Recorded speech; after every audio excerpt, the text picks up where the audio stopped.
Welcome to Every Animal Has an Owner, a mostly large animal podcast for veterinarians and the people that depend on them.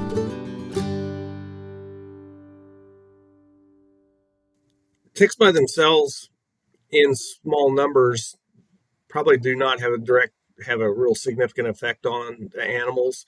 I mean, in large numbers, sometimes when you see those, they actually can cause severe skin irritation and loss of blood.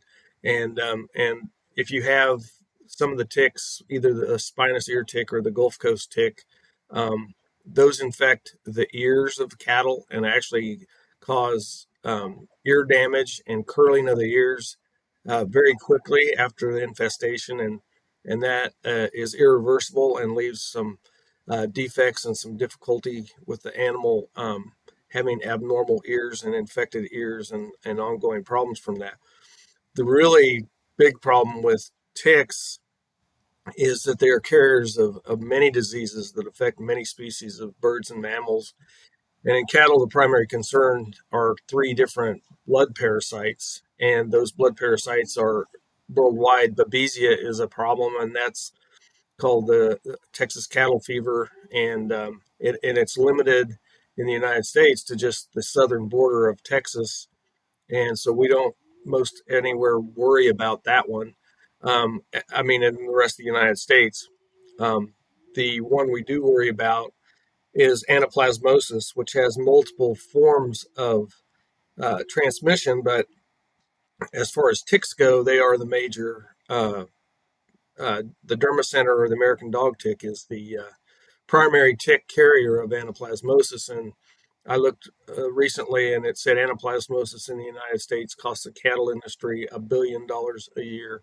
And so, if we can alleviate a tick carrier of that anaplasmosis, then we have an economic impact on that. And then, more recently, in the last 10 years or so, we've identified a new foreign tick that's come into the United States called the Asian longhorn.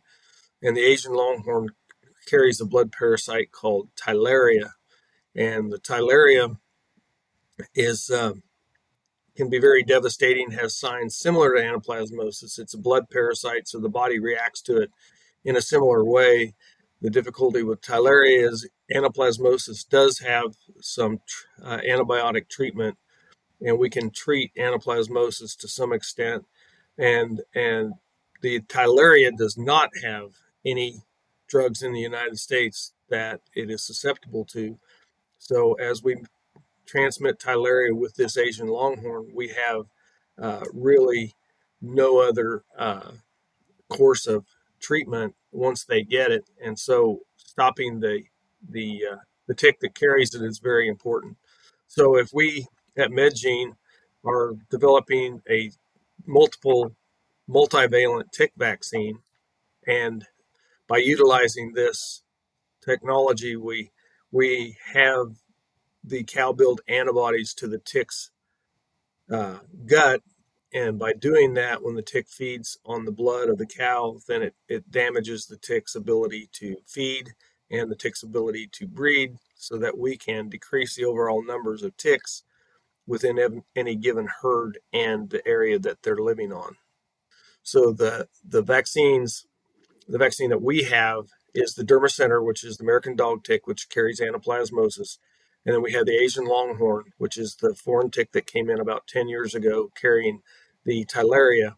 And then the other three that we have are the Gulf Coast ticks to try and protect those ears.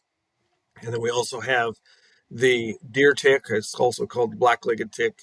And that one can carry anaplasmosis as well. It's not as a big a carrier as dermacenter. And then the other one that we have is the Lone Star tick.